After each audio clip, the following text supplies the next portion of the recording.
Tantor Audio, a division of Recorded Books, presents Russia's War by Jade McGlynn, narrated by Jade McGlynn.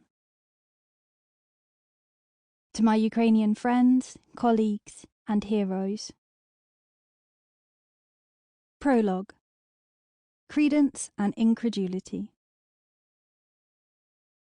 There is a grave in Mariupol, overflowing with human bodies, murdered in cold blood by execution squads. None of the people had been properly identified. Most never would be now. We can already see that there's quite a large number of corpses here. Locals say that uniformed soldiers came in cars and dumped the bodies into these pre-dug trenches. The mayor, Konstantin Ivashchenko, frowns as he explains, in clipped language, that some of the corpses were not properly covered. When Mayor Ivashchenko, who is a local man, stops talking, his eyes are void. The television camera crew turn off their equipment and leave the ruins of a city stalked by cholera and crime. The following day, this clip spreads across Russian mainstream and social media. It makes a strong impression on viewers who watch it in horror. They feel the same revulsion as Western audiences do when watching footage from Mariupol. Some are moved to act, or to turn away, or to despair, or to take the fight to the monsters responsible.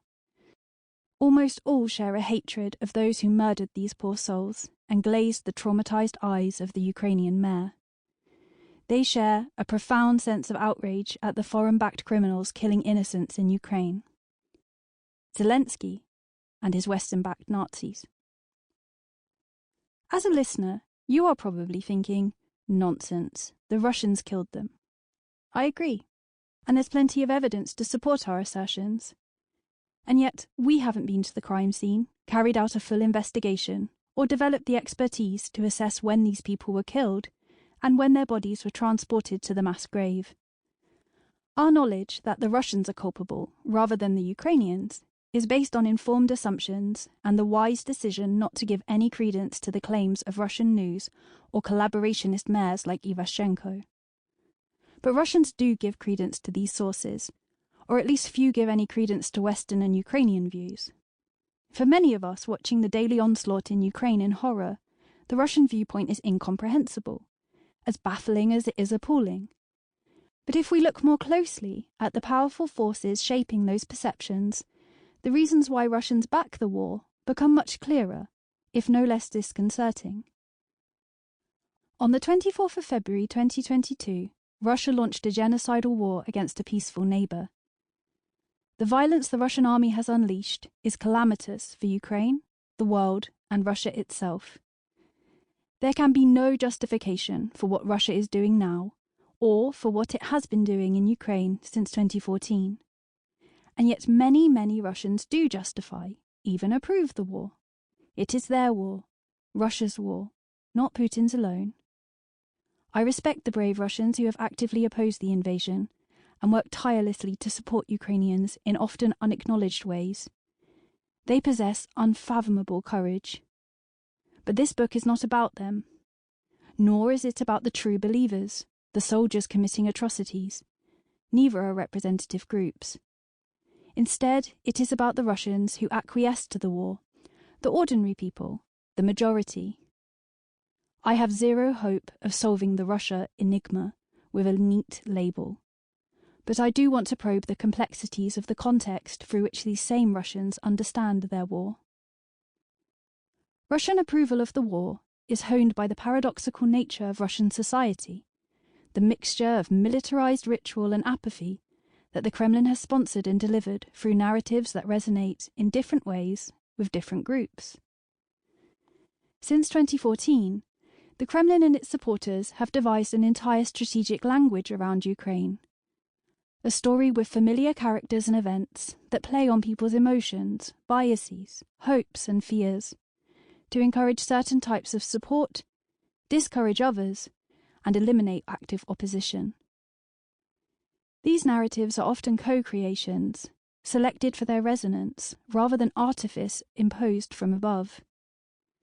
Just as with Kremlin-sponsored disinformation campaigns abroad, The Russian state-affiliated media, with its varied and competing actors vying for popularity and impact, is adept at identifying what resonates and using it to their benefit.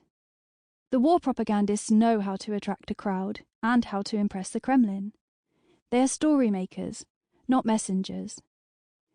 In the coming chapters, I argue that Russian media content is not the result of the Kremlin imposing a narrative, but of various actors, including ordinary Russians, co-creating a more amenable version of the world around them. To do so, I draw on 10 years of close analysis of Russian state media, data analysis of almost 75,000 posts on the Russian social media platform Telegram, interviews with officials, elites, and ordinary citizens from Russia and Ukraine, and my own experience of living and working in Russia for long periods, researching Russian media, history, and politics. There will be no grand claims about the Russian soul. My purpose in writing this book is to explain why Russians support the war, and what that support actually means in a context almost devoid of political agency. In my efforts to explain this support to the listener, I will use comparisons and analogies with other countries, especially in the West.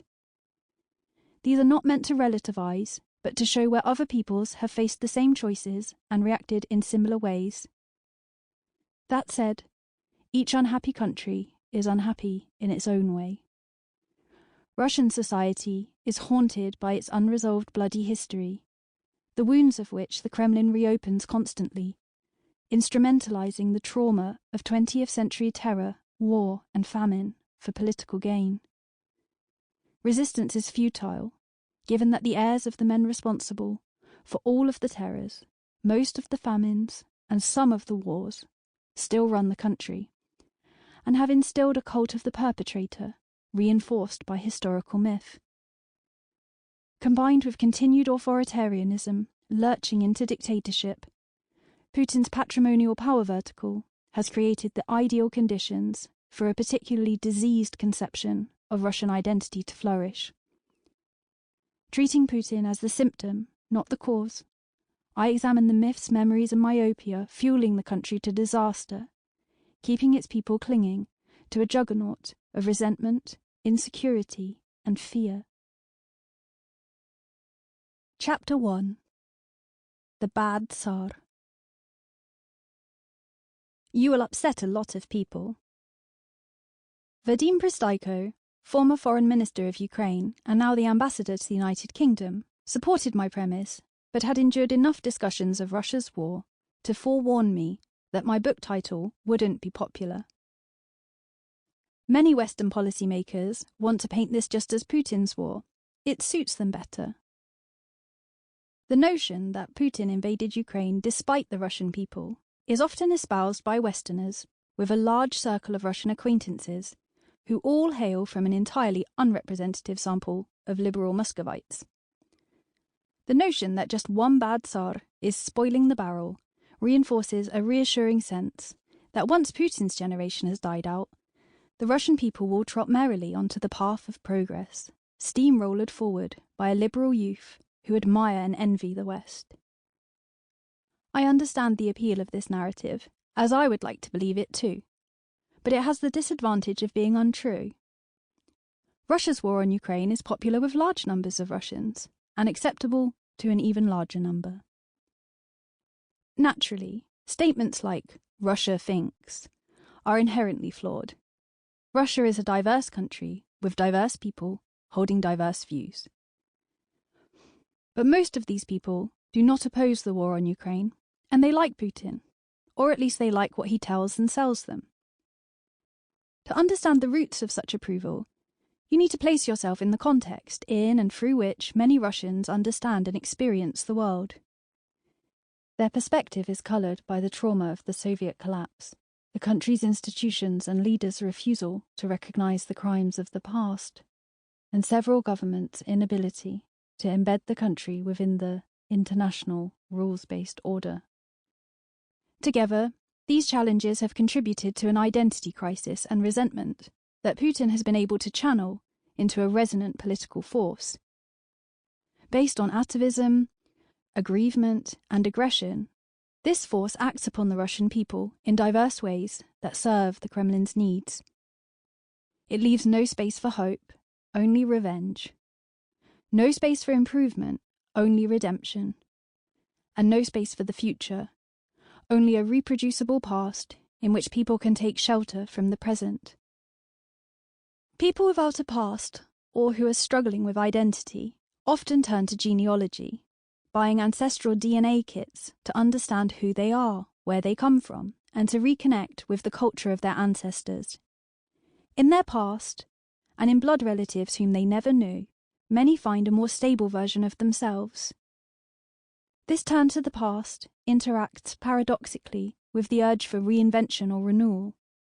Rather than embrace the human ability to grow, change, and adapt, it is about finding an essence, the source from which we spring, proving we are not fully constructed or imagined. Nations who feel a need to prove their lineage can follow a similar path, tracking down their dead, metaphorically unearthing their forebears to understand who are we by answering who were they. In honouring the dead, using traditions and rituals to connect to them and bring them back to life, nations affirm their own existence and future. In Russia's all-consuming identity crisis, politicians and ordinary people also raise the dead in their search for meaning. But the dead bring no closure, only more deaths. The historian and cultural theorist Alexander Etkind has argued that post-Soviet culture is the land of the unburied, a country where the events of the mid-20th century are still very much alive and still contentious within the political present. Russia's leaders are unable to make sense of the blood-drenched pages of their past, unable to assemble them into a positive story in a way that acknowledges the depth of tragedy. Instead, they ignore or externalize the tragedy, burying it in shallow graves alongside those murdered by the Russian state and its predecessors. On top of these graves, Russian officials and secret services put memorial stones to mask the cause of death, passing off the victims of Stalinist purges as Russians killed by fascists in the Second World War, crudely appropriating the bodies of those they murdered to serve as falsified evidence of their own heroism and victimhood. Such is the process underway in Sandermoch, Karelia, where the local FSB, secret police, insists that the mass graves filled with Stalin's victims, executed during the Great Terror, are actually mass graves of Soviet POWs, slaughtered by Nazis. As well as pursuing local historians, such as Yuri Dmitriev, for providing evidence that disproves their claims, Russian officials are using these victims, many of them Ukrainian writers and artists from the so-called executed Renaissance, as evidence in a campaign to recognise the Second World War as a genocide of the Soviet people. The use of corpses to assert rights over the living isn't peculiar to Russia. When the Yugoslav dictator Josip Broz Tito died, Serbs started to dig up relatives murdered in World War II. In many cases, they hadn't been able to mourn their loved ones, or even acknowledge the ethnocidal nature of their killings. They had to repress their trauma in the name of brotherhood and unity, the maxim of the Yugoslav state.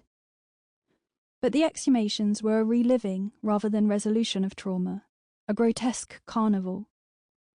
All of a sudden, it turned out those relatives weren't dead at all. They had come back to life, possessing their children and grandchildren with all the unresolved tensions of 1941 to 1945, ready to refight past battles.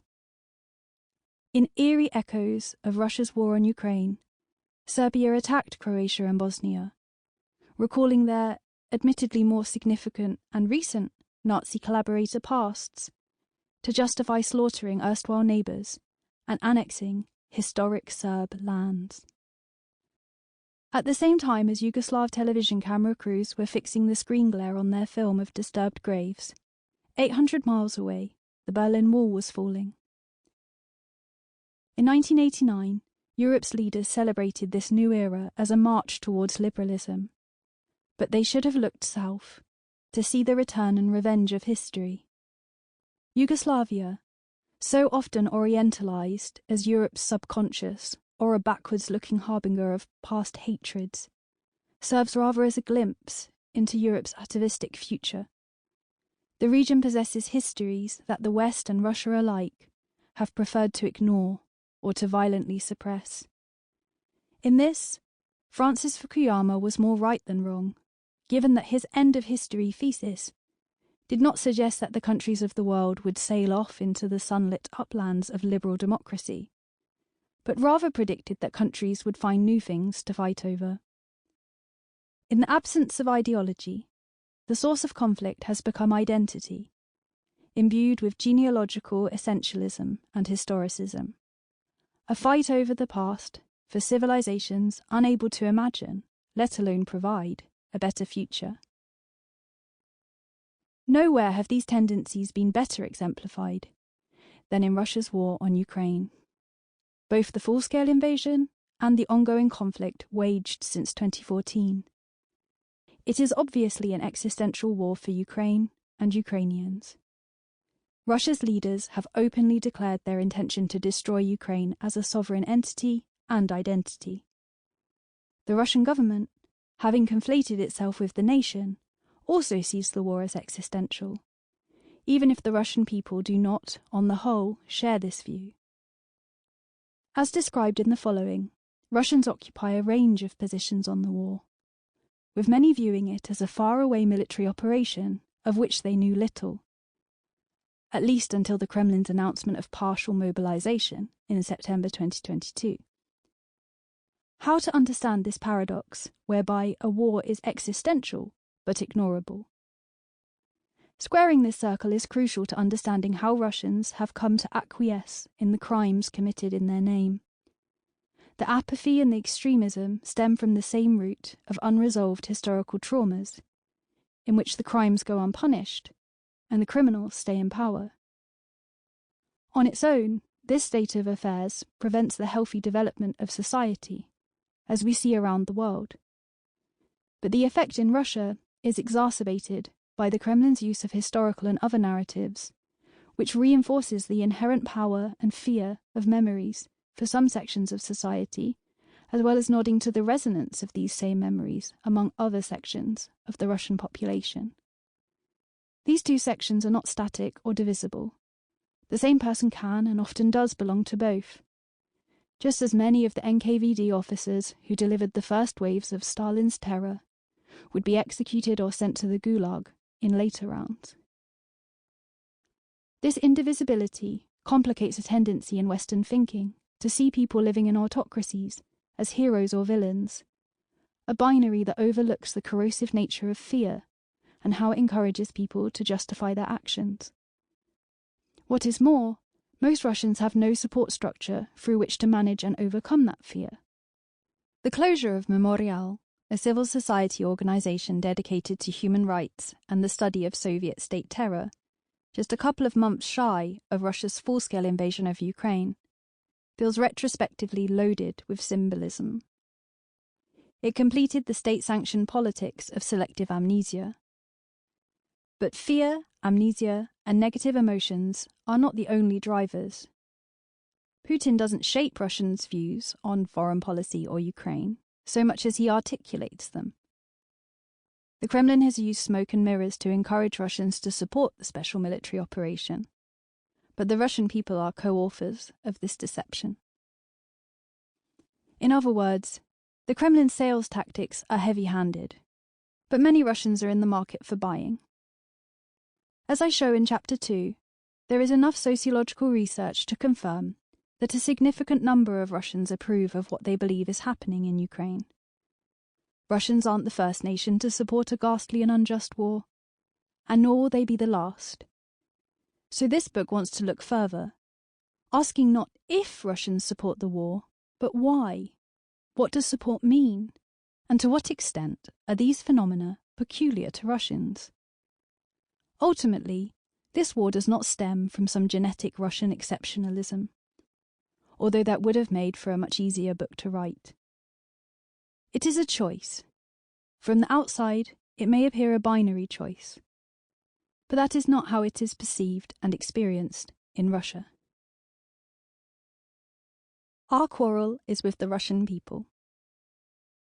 In discussions of the war on Ukraine and why it is popular, there are two simplistic streams and a third group of insights. The first categorizes Russians as evil. We need to ban them, destroy their country, and cancel anything they have ever produced. The second group tries to depict the war as Putin's alone, an approach summarized by US President Joe Biden's bizarre line that our quarrel is not with the Russian people. Given how many lethal weapons the USA is sending to Ukraine, it would be terrifying to see them have a real quarrel. The notion that this war is imposed upon the Russian people follows the rhetorical tradition in the West of characterizing the Soviet regime as an evil empire, but its people as long-suffering liberals chafing at the bit of autocracy.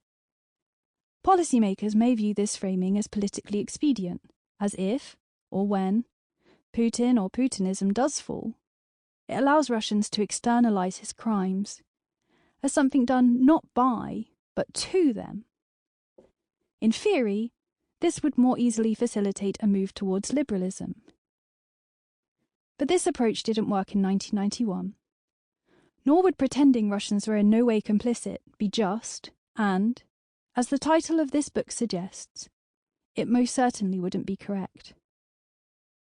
More importantly, it would reinforce a lack of responsibility and introspection that has contributed to many Russians' inability to accept the truth of the war. This is Russia's war. The Russian people are largely complicit in the war's launch and the way it has been waged, just as the US and UK populations have been complicit in their nation's wars. This book wants to probe that complicity because it is an important part of why and how the war is fought. Putin banked on the population's approval, and he cashed it. Most people had a choice. Russia is an authoritarian country, but until recently, it would not have been correct to categorize it as a dictatorship. It is rather an autocracy that offers its citizens lots of carrots to avoid the stick, as the journalist Joshua Yaffa explains so eloquently in his book Between Two Fires, which spells out the many compromises liberal Russians made to live a meaningful and comfortable existence. It might be useful here to picture what choice you would make in the same position. Would you speak out about a discriminatory company policy if it also meant losing the promotion that would help you afford your son's healthcare? Would you insist on calling the war in Iraq a war crime, even if it carried the threat of jail time? Do you care that much? It is only by posing these questions to ourselves that we can even remotely understand the context in and through which Russians understand the war. Pick your propaganda. Each war-supporting Russian interprets the propaganda in their own way and approves of the war for their own reasons. Very few people simply parrot copycat versions of Kremlin lines. In any country, the same piece of propaganda can produce varied results in audiences.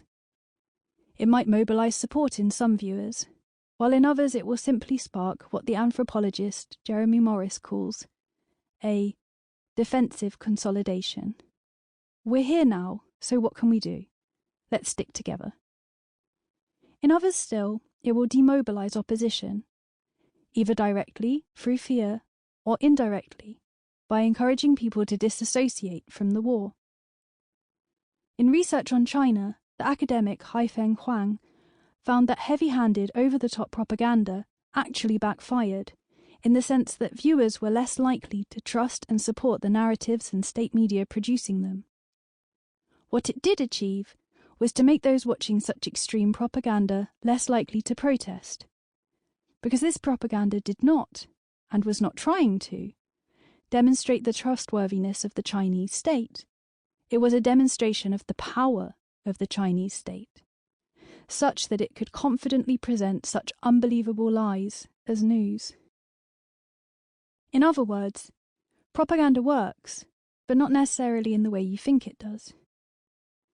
This is markedly so in Russia, where what one might term support for the war is better understood as an acquiescence born of many factors: apathy, lack of sympathy, self-interest, avoidance of cognitive dissonance, and so on. This is why, if the first half of this book examines what Russians are watching, then the second half switches focus to why they want to watch that in the first place, drawing in more detail on interviews and first-hand analysis of Russian society. Both elements are needed to make sense of Russians' complicated consent to this war. Of the almost 60 interviews I conducted for this book, a discussion with a Russian friend from a normal middle-class Moscow family summed up the complexity for me. In his view, for most Russians, it is natural to care more about a Pushkin statue than a dead Ukrainian child. My parents would say as much, even though they don't really engage with the war. Such things help them to accept the war. It is like an attack on their very being. But he also added that such attitudes were not dependent on age, insisting he had heard similar comments from young people and from people who aren't in Russia. I don't think the location matters. It's the question of belonging to a discourse, a discursive group. Here in Germany I saw some demonstrations of the Alternative for Deutschland, and some Russians with them, bearing Russian flags and singing the Soviet war anthem, Katyusha. It was the day after the discovery of mass graves at Bucha. I wanted to throw a stone at them. But there was no stone, and so he walked on. This quotation visualizes and groups some of the more prominent and frequent reactions of Russians to the war. Those who don't engage with the war, and sometimes may not even support it, but are emotionally consolidated around the Russian side. People who support it by performing certain rituals, albeit rarely with as much agency as the German Russians, noted earlier. And people who are opposed but lack the tools to do anything about it. They have no stone to throw.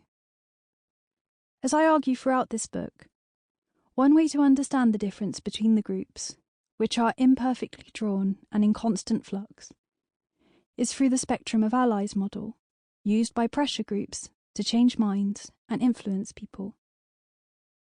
The original spectrum of allies comprises active support, passive support, neutral, passive opposition, and active opposition.